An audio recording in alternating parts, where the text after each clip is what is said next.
Welcome back. आप देख रहे हैं भारत 24। इस समय दिल्ली में विधानसभा का चुनाव सुबह 7 बजे से ही लगातार मतदान की प्रक्रिया चल रही है और आपको एक बार बता दी कि सुबह 11 बजे तक अब तक वोटिंग परसेंटेज कितना रहा है, क्योंकि इसका योगदान किसी भी चुनाव में बड़ा महत्वपूर्ण होता है।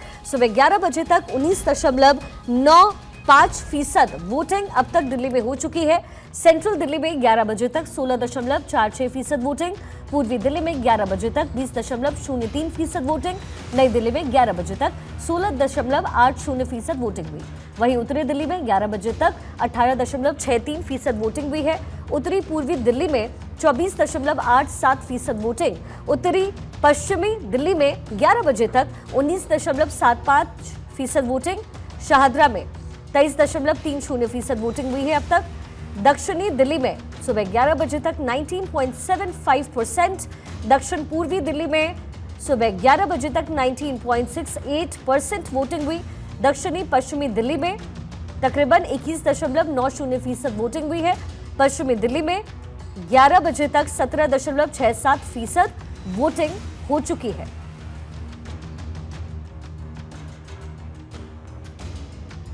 प्रधानमंत्री के प्रधान सचिव डॉक्टर पीके मिश्रा और उनकी पत्नी ने तीन मूर्ति मार्ग स्थित मतदान केंद्र पर अपना वोट कास्ट किया है। तस्वीर आपके सामने। इस दौरान पीके मिश्रा ने कहा कि मैंने अपना वोट डाल दिया है और योग्य युवाओं को भी मतदान करना चाहिए। विकसित भारत के लिए आप वोट जरूर करें। प्रधानमंत्री ने अपने देश को विकसित देश बनाने का आह्वान किया है, इसलिए युवाओं को भी इस ओर काम करना चाहिए और देश के प्रति अपना योगदान अवश्य देना चाहिए।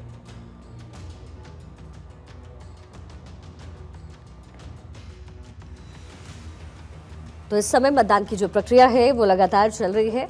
दिल्ली विधानसभा का चुनाव मोस्ट अवेटेड चुनाव इसे कह सकते हैं, क्योंकि केंद्र के चुनाव के बाद दिल्ली का इंतजार लोगों को रहता है।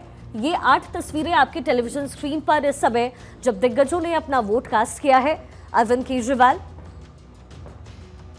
अपना वोट कास्ट करने पहुंचे थे, अरविंदर सिंह लवली पहुंचे, रमेश बिधूड़ी पहुंचे, प्रवेश वर्मा, सतीश उपाध्याय, आतिशी जो मौजूदा मुख्यमंत्री हैं दिल्ली की, मनीष सिसोदिया आम आदमी पार्टी से प्रत्याशी के तौर पर चुनावी मैदान में एक बार फिर से, अलका लांबा कांग्रेस की तरफ से प्रत्याशी हैं, संदीप दीक्षित कांग्रेस की तरफ से प्रत्याशी और इस समय चुनावी मैदान में उतरे हुए हैं।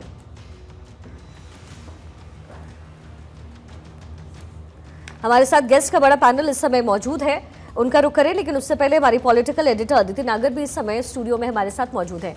अदिति, ये जो वोटिंग परसेंटेज आपने देखा, क्योंकि जैसा मैंने कहा कि मतदान में वोटिंग परसेंटेज की अहमियत बहुत ज़्यादा होती है और जाहिर है क्योंकि रिजल्ट क्या आएगा ये तो 8 तारीख को पता चलेगा, ये भविष्य के गर्त में है। लेकिन अभी तक जो तस्वीर मिली है और अभी तक जब भी आप ग्राउंड पर पहुंचे, क्या वो मुद्दे मिले, इसका जवाब मैं आपसे लूंगी। लेकिन इससे पहले एक बड़ी खबर इस समय मिल रही है, सौरभ भारद्वाज और पुलिस के बीच झड़प हुई है, ये जानकारी इस समय हम तक पहुंच रही है।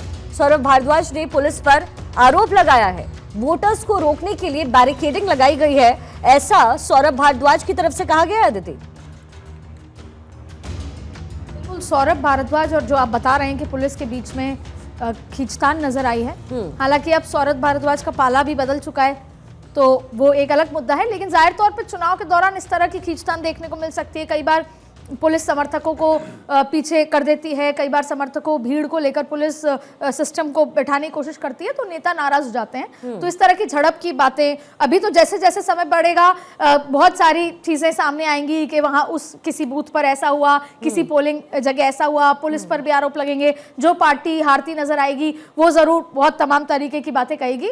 तो ये जो अभी बात नजर आई है, जाहिर तौर पे चुनाव के दौरान इस तरह की झड़प अक्सर देखने को मिलती है, क्योंकि आपने कल तस्वीरों में देखा आतिशी खड़ी थी, वो दिल्ली पुलिस पे आरोप लगा रही थी कि बीजेपी के लोगों का सपोर्ट करने को लेकर, और आतिशी के साथ उनका सिक्योरिटी में 2 दिल्ली पुलिस के अफसर खड़े थे, तो वो बड़ा एम्बैरेसिंग हो गया। तो जाहिर तौर पे ये सब चीजें यहाँ पर चलती नजर आती हैं। हमारे साथ गेस्ट का बड़ा पैनल इस समय जुड़ा हुआ है। हर्ष जी पहले से यहाँ पर मौजूद है, संजय जी भी, अंशुमन जी इस समय कांग्रेस के प्रवक्ता हमारे साथ मौजूद है, और नीतीश चौरसिया साहब आम आदमी पार्टी के प्रवक्ता। नीतीश जी, सबसे पहले आपसे ही एक रिएक्शन ले लेते हैं, चुनाव से क्या उम्मीद आपको नजर आ रही है? अभी अभी आपके यहाँ से जानकारी भी मिल रही है सर कि सौरभ भारद्वाज ने के साथ पुलिस की जो है वो झड़प हुई है, तो क्या कुछ उम्मीद इस समय आप दिल्ली चुनाव के मद्देनजर लगा रहे हैं, क्योंकि 62 सीटें इस बार कितने आने की उम्मीद है? सबसे पहले तो आप सभी पैनलिस्टों को मेरा नमस्कार, और आपके दर्शकों को मेरी छोटी सी अपील है कि आज के दिन अपने मत का प्रयोग करें। दिल्ली के जो भी निवासी हैं अपने पास के बूथ पे जरूर जाएं, वोट जरूर करें, वोट कास्ट करें। लोकतंत्र का ये एक महापर्व 5 साल में एक बार आता है और अपने मतों का प्रयोग जरूर करें। जी देखिए, इस तरह की झड़प न सिर्फ चिराग दिल्ली से आपको आ रही है, मैं आपको बता दूं, अभी लक्ष्मीनगर में भी इस तरीके की दिक्कत है, जंगपुरा से भी इस तरीके की दिक्कत आ रही है, जिसमें पुलिस प्रशासन के माध्यम से हमारे और वोटरों के तक कई सारी दिक्कतें आ रही हैं। अभी हमने जंगपुरा से, मैं आपको भी खबर एक बताता हूँ, वहां पे पैसे दिए जा रहे हैं, हमने विरोध किया, उसकी झड़प हुई। सीमापुरी में भी इस तरीके की खबर आ रही है। तो ये कई जगह से कई तरह की खबर आ रही है, जिसमें पुलिस का जो रवैया है वो सही नहीं है। वोटरों को किस प्रकार रोकने का रवैया निकल के आ रहा है, ये तो नीतीश जी आपकी तरफ से आरोप पहले भी लगाए गए, इलेक्शन कमीशन को आपने शिकायत भी की थी, लेकिन उनकी तरफ से आपको जवाब भी दिया गया। बहरहाल चुनाव को लेकर की क्या उम्मीद इस बार आम आदमी पार्टी की है सर? क्या कितनी सीटें उम्मीद कर रहे हैं आप इस बार? देखिए, आम आदमी पार्टी का आम आदमी पार्टी किस प्रकार 10 सालों में काम करा है, उस हिसाब से आज जिस तरह हर तरह से जो रुझान आ रहे हैं सत्रह विधानसभा के, बहुत ही सकारात्मक और बहुत बेहतरीन रुझान आ रहे हैं। और मुझे न सिर्फ पूरा अनुमान है, पूरा भरोसा है, इस बार पुरानी सारी रिकॉर्ड तोड़ के हम नए एनर्जी के साथ, नई नीतियों के साथ और नए समीकरण के साथ बढ़िया मजबूत सरकार बनाने जा रहे हैं। अंशुमन जी, नीतीश जी कह रहे हैं कि इस बार रिकॉर्ड टूटेंगे, यानी 62, 67, इस बार शायद 70 जो है वो पूरा आम आदमी पार्टी के खाते में चले जाए, फिर कांग्रेस के खाते में क्या रह जाएगा? प्रिया, सबसे पहले तो मैं दिल्ली के तमाम मतदाताओं से अपील करता हूं कि ज़्यादा से ज़्यादा संख्या में निकलें और वो वोट करें।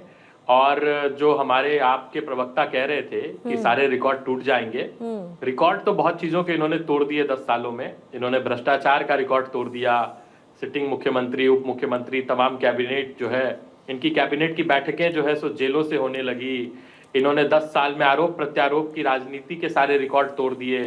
इन्होंने 10 साल में दिल्ली का जो हाल बनाया है, जिस प्रकार से दिल्ली जो कांग्रेस ने इनको सौंपी 2013 में शीला दीक्षित जी के नेतृत्व में, और आज दिल्ली का क्या हाल है, दिल्ली में किस प्रकार से पानी की दिक्कत है, दिल्ली में किस प्रकार से सड़कों की दिक्कत है, दिल्ली किस प्रकार से पोल्यूशन से पूरे के पूरे साल आज के तारीख में बेहाल रहती है। तो इन्होंने सारे रिकॉर्ड तोड़ दिए ऑलरेडी, और जनता भी रिकॉर्ड तोड़ेगी, जनता रिकॉर्ड तोड़ेगी इनको हराने का। और इतना बुरा हराने जा रही है दिल्ली की जनता, मैं आपको बताता हूं, दिल्ली में इनके तमाम सिटिंग मंत्री, इनके मुख्यमंत्री, इनकी पूर्व मुख्यमंत्री, सभी लोग बहुत ही बुरा चुनाव हारने जा रहे हैं। और इस चुनाव में कांग्रेस पार्टी अप्रत्याशित रूप से, क्योंकि मीडिया और बहुत सारा जो एक तंत्र है वो कांग्रेस को एक आउटसाइडर फोर्स मान रहा था दिल्ली के इस चुनाव में, वो इस बार दिल्ली के चुनाव में कांग्रेस पार्टी को दिल्ली की जनता अपना बड़ा आशीर्वाद देने जा रही है, पूर्ण बहुमत से आशीर्वाद देने जा रही है। अंशुमन जी, ये भी तो एक बात है, आप आउटसाइड फोर्स की आप बात कर रहे हैं, मैं आपकी ही बात को आगे जोड़ते हुए मैं आपका ही जवाब दे रही हूँ। आउटसाइड फोर्स की बात आप कर जरूर रहे हैं सर यहाँ इस प्लेटफॉर्म पर, लेकिन ये भी तो सच है कि कांग्रेस ने बड़ा समय लगा दिया अपनी जोर आजमाइश करने के लिए। अदिति भी कुछ ऐड ऑन करना चाह रही है। अंशुमन जी, आपने कहा बड़ा आशीर्वाद मिलना है, सर मैं वो बड़े की संज्ञा समझना चाहती हूँ। कितना बड़ा, कितनी सीटें और कितना बड़ा उछाल बहुमत कांग्रेस पार्टी को मिलने जा रहा है। और आप मतलब आप इतना सा बता दीजिए, आप चुनाव, आप सरकार बना रहे हैं, कांग्रेस सरकार बना रही है निश्चित तौर पर, कितनी सीटों के साथ सर? निस्संदेह निश्चित तौर पर कांग्रेस पार्टी दिल्ली में सर प्रैक्टिकल बात करते हैं ना, हम लोग चर्चा कर रहे हैं, जनता हमें देख रही है, प्रैक्टिकल बात करते हैं ना सर। आप बोल दीजिए 8 सीटें, 10 सीटें, मैं आपको प्रैक्टिकल बात सरकार बनाने की बात तो मत कीजिए कि लोकसभा के समय पे भी, देखिए लोकसभा के समय पे भी आप लोग मोदी जी को, भारतीय जनता पार्टी को 400 पार बताते थे, कांग्रेस पार्टी 30 भी लाएगी कि नहीं ये बताते थे। इसी प्रकार से मैंने तेलंगाना के चुनाव में भी देखा था। अभी हाल फिलहाल में झारखंड में 2 महीने था, आपको बताऊं, झारखंड में जी, जब झारखंड में जब मेरी झारखंड में मैं लौटी हूँ सर, ये रामनाथ कोविंद की तरफ से कुछ कहा जा रहा है। से अपील करना चाहूँगा कि वो मतदान करें। मतदान करना हम सबका संवैधानिक कर्तव्य है और नैतिक दायित्व भी है। हम अपनी मतदान के द्वारा अपने पसंद का प्रतिनिधि चुन सकते हैं, अपने मनपसंद की सरकार बना सकते हैं। इसलिए मेरा सभी लोगों से आग्रह है, अपील है कि हर मतदाता वोट करे। Thank you. इस समय आप सुन रहे थे, उन्होंने मतदान करने की अपील की है। जी अदिति, अपनी बात जरा पूरी कीजिएगा।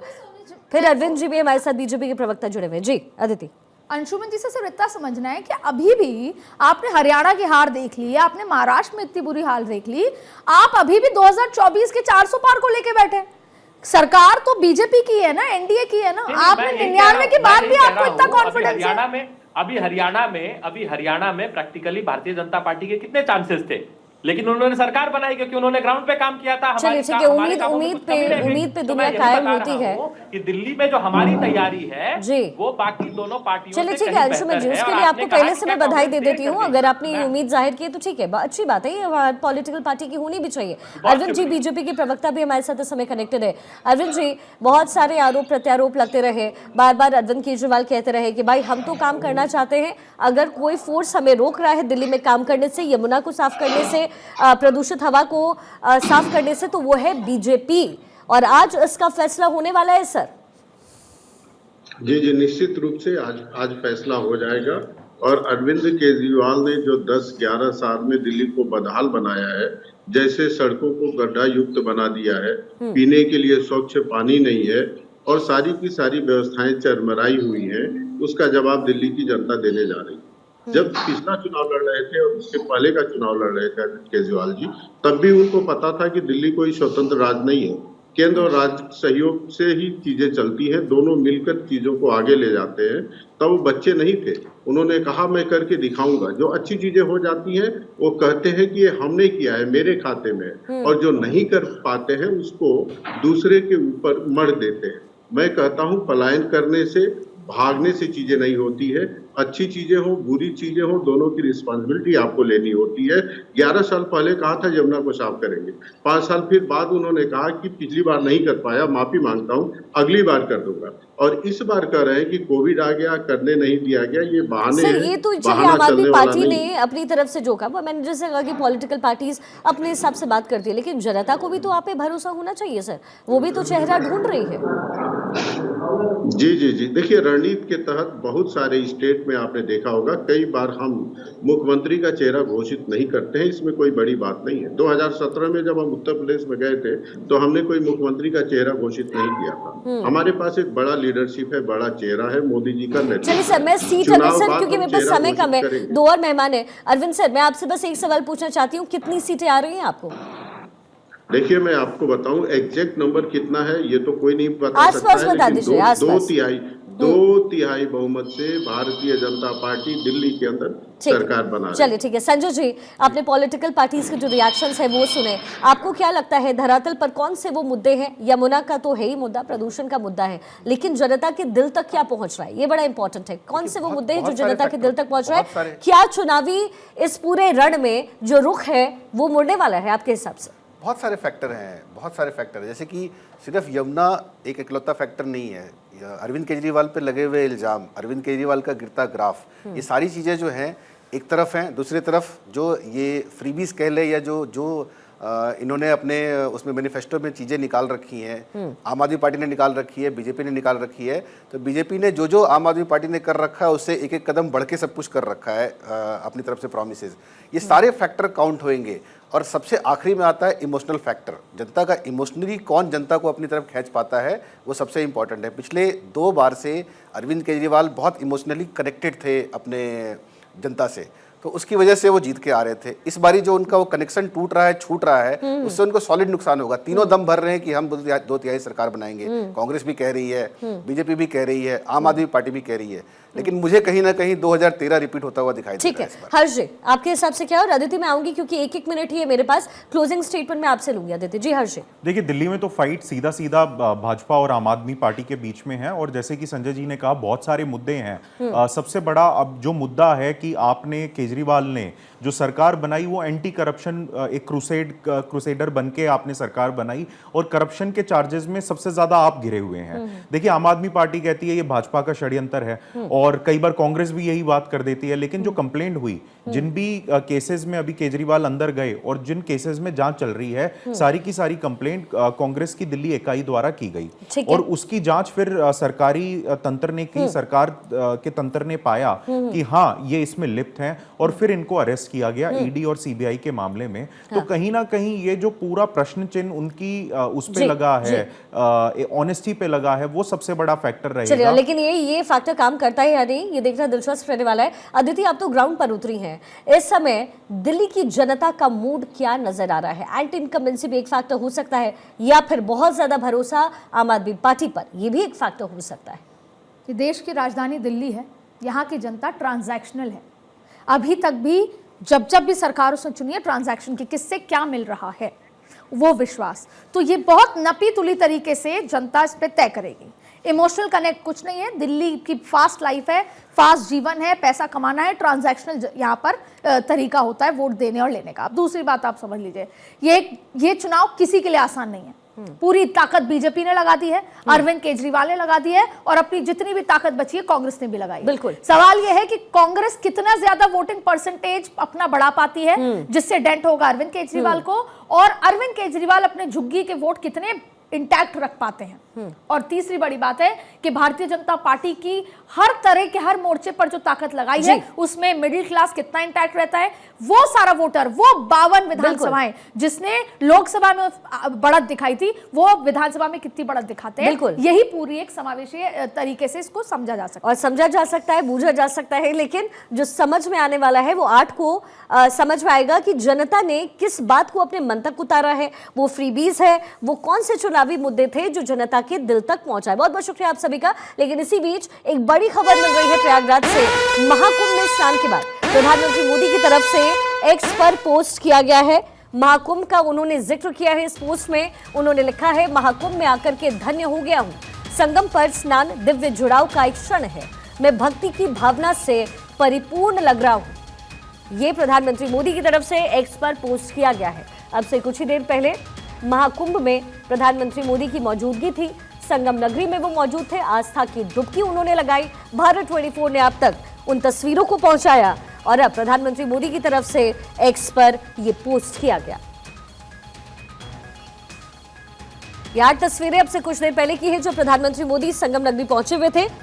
जब वो वहां तट पर पहुंचे, डुबकी लगाई उन्होंने, वहां पर ध्यान किया उन्होंने। उसके बाद मंत्रोच्चारण के बीच पूजा अर्चना की। सीएम योगी आदित्यनाथ उनके साथ लगातार मौजूद रहे और वहां मौजूद लोगों का अभिवादन करते हुए प्रधानमंत्री मोदी इन तस्वीरों में प्रयागराज से नजर आए।